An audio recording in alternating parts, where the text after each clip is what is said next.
Untuk bisa membuat judul skripsi, teman-teman harus melihat fenomena yang ada. Dari fenomena yang ada, nanti teman-teman baru menentukan topiknya.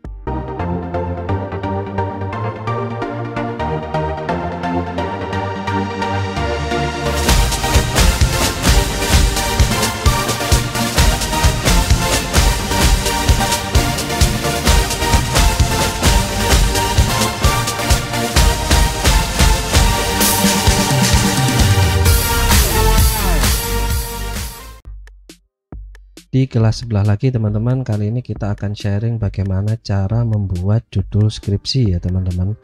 Banyak teman-teman yang saat dihadapkan dengan judul skripsi, teman-teman malah mencoba untuk mencarinya. Teman-teman, judul skripsi itu bukan untuk dicari teman-teman ya. Judul skripsi itu untuk dibuat. Jadi teman-teman kalau sudah dihadapkan dengan judul skripsi, jangan pernah mencoba untuk mencarinya. Karena kenapa? Selama teman-teman mencoba untuk mencari judul skripsi, yang teman-teman dapatkan adalah belum tentu judul skripsi tersebut sesuai dengan kemampuan teman-teman. Makanya judul skripsi itu harus dibuat teman-teman. Judul skripsi itu harusnya tidak usah sulit-sulit teman-teman. Jadi judul skripsi itu yang mudah-mudah saja, dan juga kalau bisa judulnya yang keren. Lah, bagaimana? Nanti kita bahas ya. Karena kenapa judul skripsi itu harus mudah dan keren? Judul skripsi itu nanti masuk di transkrip teman-teman saat nanti kalau sudah wisuda teman-teman. Jadi nanti teman-teman selain mendapatkan ijazah, teman-teman juga mendapatkan transkrip. Lah, di dalam transkrip nanti ditampilkan judul skripsi teman-teman. Nah, kalau teman-teman mencari, belum tentu teman-teman bisa dapat judul skripsi yang baru. Tetapi kalau teman-teman membuatnya, pasti teman-teman akan menemukan judul skripsi yang memang baru. Karena kenapa? Baru dan sesuai dengan kemampuan dari teman-teman. Dan lagi kalau judul skripsinya itu dibuat sama teman-teman sendiri, pasti nanti teman-teman mampu mengerjakannya. Karena kenapa? Kan yang buat judul skripsi teman-teman sendiri, kan yang menemukan judul skripsi teman-teman sendiri. Dan kalau sudah mampu, sudah jelas nanti judul skripsinya pasti mudah dikerjakan. Nah, kalau mudah dikerjakan pasti nanti hasilnya keren gitu teman-teman. Nah, sekarang kita mulai bahas bagaimana cara membuat judul skripsi. Yang pertama teman-teman, untuk bisa membuat judul skripsi, teman-teman harus melihat fenomena yang ada. Dari fenomena yang ada, nanti teman-teman baru menentukan topiknya. Nah, bagaimana melihat fenomena? Sesuaikan aja dengan kegiatan teman-teman. Teman-teman yang sedang bekerja, lihat aja fenomena sekitar di tempat kerja teman-teman. Atau mungkin teman-teman yang sedang berdagang atau membantu usaha orang tua, lihat saja fenomena yang ada di sekitar teman-teman yang berhubungan dengan jurusan teman-teman. Di situ teman-teman pilih fenomenanya. Kemudian dari situ teman-teman pilih topiknya yang sesuai dengan jurusan teman-teman. Nah, kalau sudah bisa melihat fenomena dan menentukan topik yang ada, baru teman-teman memastikan apa? Memastikan datanya itu ada.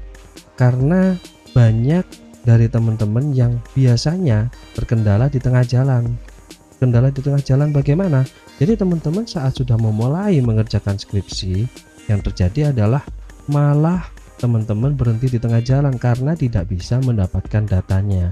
Lah, karena teman-teman sudah tahu fenomenanya, kemudian bisa menentukan topik. Nah, tinggal pastikan aja datanya ada atau tidak, bisa didapat atau tidak. Kira-kira seperti itu teman-teman. Nah, kemudian kalau sudah dipastikan datanya itu nanti bisa didapatkan dan bisa dicari, nah teman-teman tinggal melihat referensi yang ada. Dari referensi yang ada, nanti teman-teman sesuaikan dengan topik penelitiannya. Topik penelitiannya dicari referensinya di buku, topik penelitiannya dicari di jurnal, di website, di berita. Dan juga teman-teman pastinya di awal penelitian harus melakukan observasi dahulu, harus mengenali lokasinya di mana, objeknya yang akan dibahas apa, subjeknya bagaimana, dan lain sebagainya. Karena dengan begitu teman-teman akan mendapatkan referensi yang memang sesuai dengan topik yang akan teman-teman lakukan penelitiannya. Nah, kemudian setelah melihat referensi yang ada, teman-teman harus juga memastikan dengan referensi yang ada itu memiliki teori dan konsep. Karena mengapa? Dengan teori dan konsep teman-teman nanti akan mengacu dari situ, karena teman-teman ini kan penelitiannya masih tahapannya adalah skripsi, tidak untuk menciptakan. Nah, karena tidak untuk menciptakan, makanya kita mengacu aja dari teori dan konsep yang ada. Kira-kira seperti itu ya teman-teman. Nah, kalau sudah acuan teorinya dan konsepnya ada, nah teman-teman tinggal mulai mengembangkan apa? Nah, metode apa yang ingin digunakan, kemudian jenisnya penelitiannya apa, sesuaikan dengan topik penelitian yang teman-teman lakukan. Tidak usah mempelajari semua model atau jenis penelitian yang ada, malah kelamaan teman-teman. Belum tentu model dan jenis penelitiannya itu digunakan di dalam penelitian yang akan teman-teman lakukan. Makanya pelajari saja sesuai dengan yang sedang teman-teman lakukan, kira-kira seperti itu ya. Nah, itu teman-teman, karena kalau mempelajari model dan jenis penelitian yang ada, teman-teman tidak usah belajar banyak.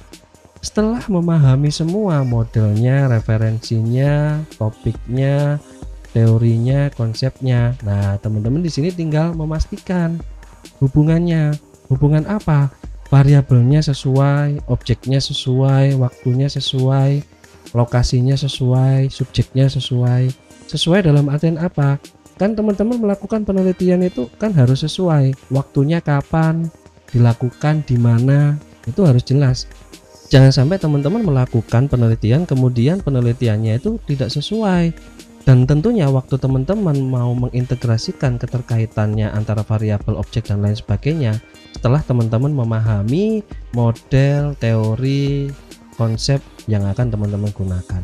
Dan yang paling penting teman-teman, yang tidak kalah pentingnya, yaitu adalah teman-teman terus berdiskusi dengan dosen pembimbing teman-teman. Dosen pembimbing itu adalah dosen yang membimbing kita untuk bisa menyelesaikan atau saat mengerjakan skripsi teman-teman, bukan penguji ya teman-teman ya. Karena dosen pembimbing itu sebetulnya membantu mengarahkan. Jadi baik-baiklah dengan dosen pembimbing, rajinlah dengan dosen pembimbing, diskusilah dengan baik dengan beliau. Karena dengan begitu nanti teman-teman akan mendapatkan arahan yang memang harusnya sesuai dengan penelitian yang akan teman-teman lakukan. Kira-kira seperti itu ya teman-teman ya. Semoga cepat lulus, cepat mendapatkan judul yang sesuai dengan kemampuan teman-teman, dan sampai ketemu lagi di video-video sharing tentang skripsi ya teman-teman ya. Jangan lupa dibantu untuk share untuk teman-teman yang lainnya yang membutuhkan. Terima kasih, sampai ketemu lagi di video berikutnya.